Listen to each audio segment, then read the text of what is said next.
Em 7 de setembro de 2022, comemoramos os 200 anos da independência do nosso país. Atualmente, as pesquisas históricas já provaram que a independência do Brasil não aconteceu só por causa de um grito, não foi feita somente por Dom Pedro e nem aconteceu de um dia para o outro.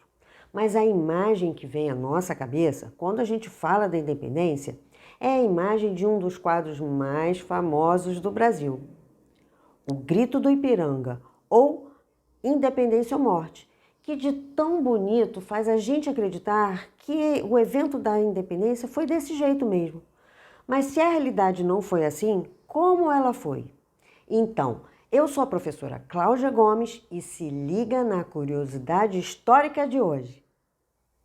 O momento do grito foi retratado em diversas pinturas e certamente a mais famosa delas é a obra Independência ou Morte, também conhecida como O Grito do Ipiranga, do pintor Pedro Américo. A obra, de mais de 4 metros de largura, foi uma encomenda para o Museu do Ipiranga, localizado em São Paulo, no ano de 1888, mais de 66 anos depois do fato ocorrido.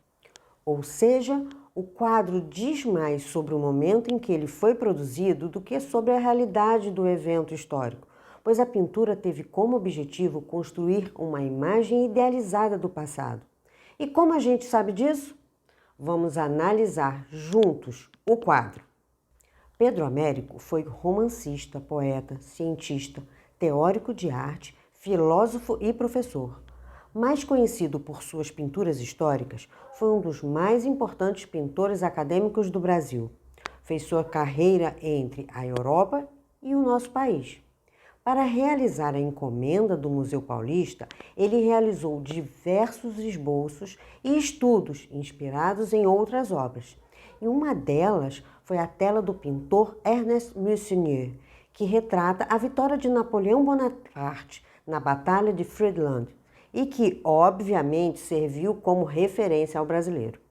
O pintor também esteve no local diversas vezes, fez estudos de campo e teve acesso a documentos históricos e vestimentas imperiais para se inspirar.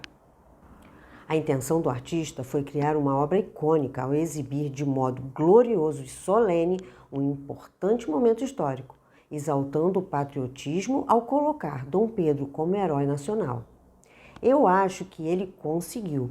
E para isso o artista utilizou alguns recursos que direcionam o olhar de quem observa o quadro. Primeiro, Américo construiu um clima de aventura que pode ser percebido através da sensação de movimento da cena.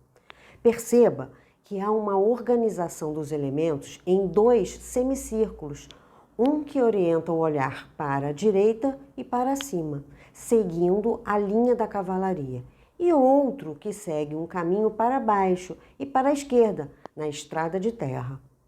Para compor o movimento da cena, Pedro Américo representou os soldados como se eles tivessem sido pegos de surpresa pelo gesto de Dom Pedro, como se pode perceber pelo movimento dos animais, e pelo 5º soldado, da esquerda para a direita, que se apressa para montar o cavalo. Ao fundo, à direita, outros 2 soldados também estão começando a montar seus cavalos. E para exaltar a personagem, Pedro Américo colocou Dom Pedro ao centro, como personagem principal do quadro, retratado com uniforme oficial e com uma espada erguida. À direita do príncipe, sua comitiva formada por 10 homens montados a cavalo e alguns deles erguendo seus chapéus. Todavia, considerando os registros de viagem de Dom Pedro na época, ele dificilmente estava viajando acompanhado de tanta gente, pois a comitiva não tinha mais que 14 pessoas. E não 44, como essa pintura mostra. Mas, numa liberdade criativa, Pedro Américo se retratou como membro da comitiva real, no único cavalo preto da cena. O que é impossível, visto que Pedro Américo só nasceu 2 décadas depois de 1822. Pedro Américo pintou imponentes animais, cavalos, que eram a montaria dos militares e dos nobres, mas a gente sabe que Dom Pedro e seus acompanhantes fizeram o caminho do litoral ao Planalto Paulista em mulas e jumentos, pois era o meio mais seguro de se viajar naquela estrada íngreme.